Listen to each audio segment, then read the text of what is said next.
India just broke a 70-year global rule that even America was too scared to touch. And the consequences are already rippling across 5 continents. If you've ever wondered why your country seems powerless against global pressure, this video will change everything you think you know about international politics.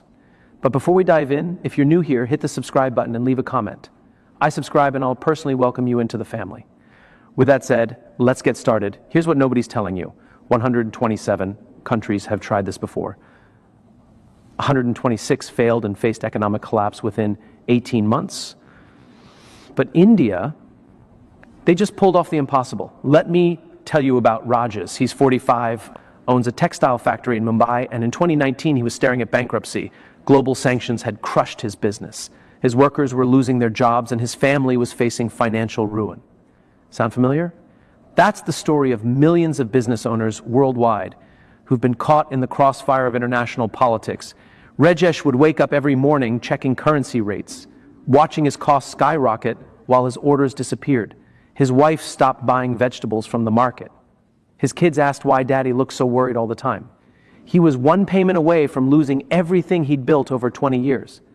But what happened next to Rajesh will shock you, because what India did made even China's leaders lose sleep. Picture this. It's 3 a.m. in Washington, D.C., March 15, 2024. Emergency lights are flashing in the State Department. Elite Mayo reveals that U.S. officials called an emergency meeting within 6 hours of India's announcement. Not 6 days, not 6 hours after they woke up. 6 hours. Sarah Chen, a former U.S. trade negotiator with 15 years of experience, told me something chilling. I've never seen panic like this in my entire career. I've handled trade wars with China, oil crisis in the Middle East, but this was different. This was existential fear. She described walking into that emergency meeting. The room was packed with officials who looked like they hadn't slept in days. Coffee cups everywhere, people shouting over each other. And in the center of it all, a single question. How did we miss this? But here's the kicker. India's move triggered the biggest diplomatic crisis since the Cuban Missile Crisis, and mainstream media barely covered it. CNN ran it as a 30-second segment. BBC buried it on page 6. Fox News didn't mention it at all. Why? Because 3 major economies are now following India's lead, and experts predict a complete reshuffling of global power by 2026. The media can't report what their sponsors don't want you to know. That's when the real consequences started hitting ordinary families. Meet Maria Santos, a 67-year-old grandmother in São Paulo, Brazil. Every month she'd sit at her kitchen table with a calculator trying to make her pension stretch. Rice was getting more expensive. Her heart medication cost more than her rent. She'd skip meals so her grandkids could eat when they visited. Maria would lie awake at night staring at the ceiling, wondering if she'd become a burden to her family. The stress was eating her alive. Her blood pressure medication wasn't working because the stress of poverty was stronger than the pills. Then something incredible happened. After her country quietly adopted India's strategy, her pension was suddenly worth 40% more overnight. She could afford her medications again. She could buy groceries without counting every penny. Her life changed in 24 hours, and she's not alone. MIT's Economic Policy Institute released a study in September 2024 showing a 67% improvement in purchasing power for middle-class families in countries following India's model.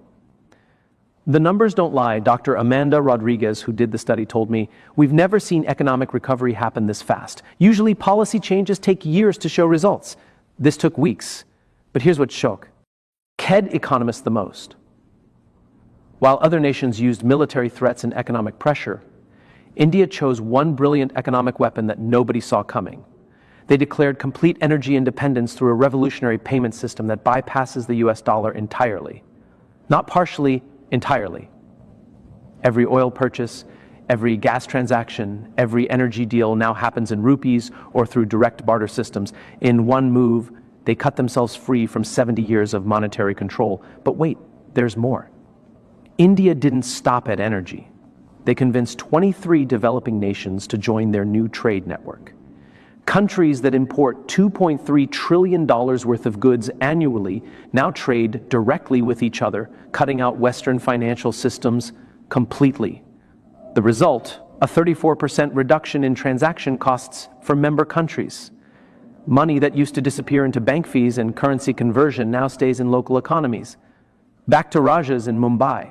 Within 6 months of India's announcement, his textile orders increased by 280%. Why? Because Indian products became instantly more competitive when priced in rupees instead of dollars. His factory that employed 15 people now employs 200. His wife started her own boutique selling his fabrics. His kids stopped asking why Daddy looked worried. But Rissish told me something interesting. The hardest part wasn't growing the business. It was believing our government would actually stand up to America. That belief was tested sooner than anyone expected. Yet there's a hidden danger that could destroy everything. Dr. James Peterson, former World Bank economist for 25 years, issued this warning. India's success comes with a 23% chance of triggering the worst financial crisis since 1929. That's not fear-mongering. That's mathematics based on historical precedent. Here's why. When 41% of global trade suddenly shifts away from the dollar, it creates massive instability in American markets. And when America's economy sneezes, the world catches PN. Pneumonia. Just ask Tom Williams, a retired teacher from Columbus, Ohio. Tom worked 35 years, saved diligently, and planned for a comfortable retirement. He had $380,000 in his 401. Not rich, but enough for dignity in his golden years, when his country tried to counter India's move by imposing harsh sanctions. Tom lost 30% of his retirement savings in just 3 weeks. His stocks plummeted. His bonds became worthless. His golden years turned into a nightmare of financial stress and uncertainty. Tom's story gets worse. He had to move in with his daughter, sell his house, cancel his insurance. At 68 years old, he's working part-time at a grocery store just to afford his diabetes medication. I followed every rule, Tom told me with tears in his eyes. I trusted the system, and the system destroyed me to protect some trade wall I don't even understand. But here's where it gets really dark. Internal documents leaked last month show that 12 major corporations are secretly funding opposition to India's strategy. Companies like ExxonMobil, Cheap Morgan Chase, and Goldman Sachs have spent over $2.8 billion trying to undermine India's new system. The reason why will make your blood boil. They're losing billions in profits as countries break free from the old system. Every transaction that bypasses American banks is money out of their pockets.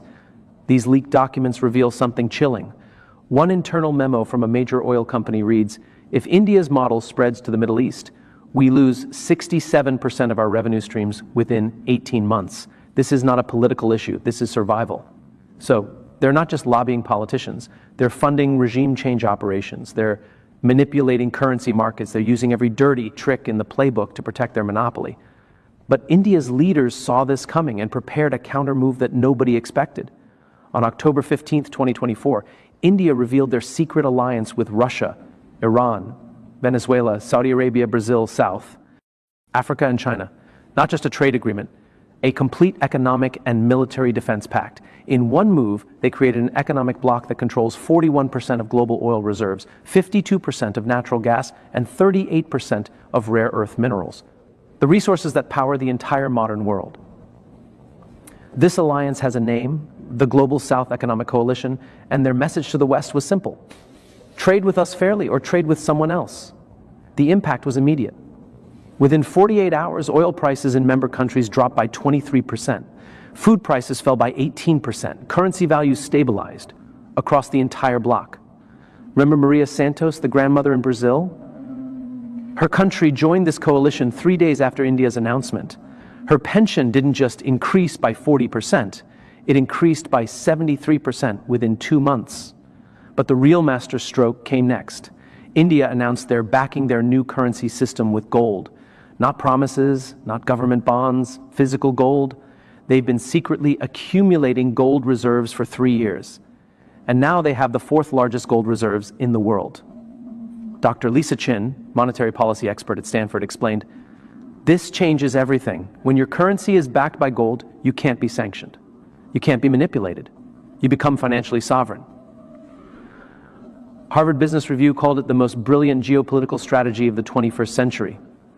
The Financial Times wrote, India has just rewritten the rules of global economics, but the Western response was swift and brutal.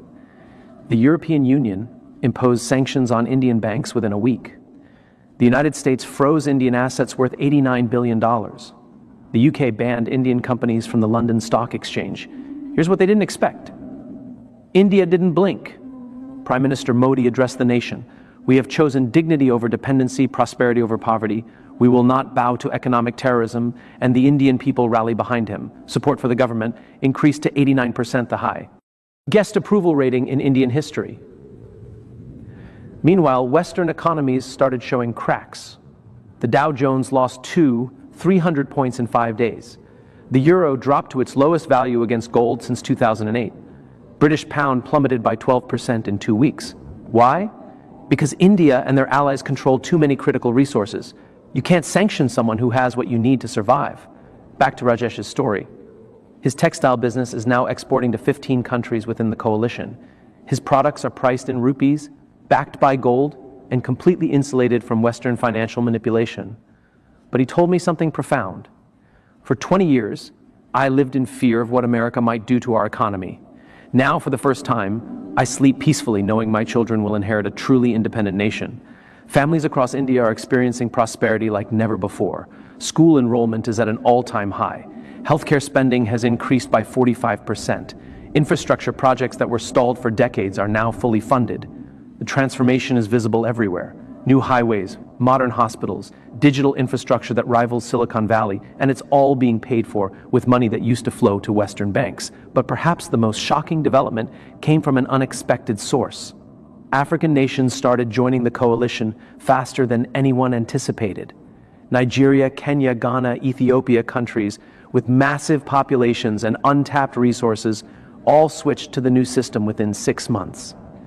Dr. Kwang Ascent, economist at the University of Ghana, explained, "For 60 years, we've been economically colonized through the dollar system.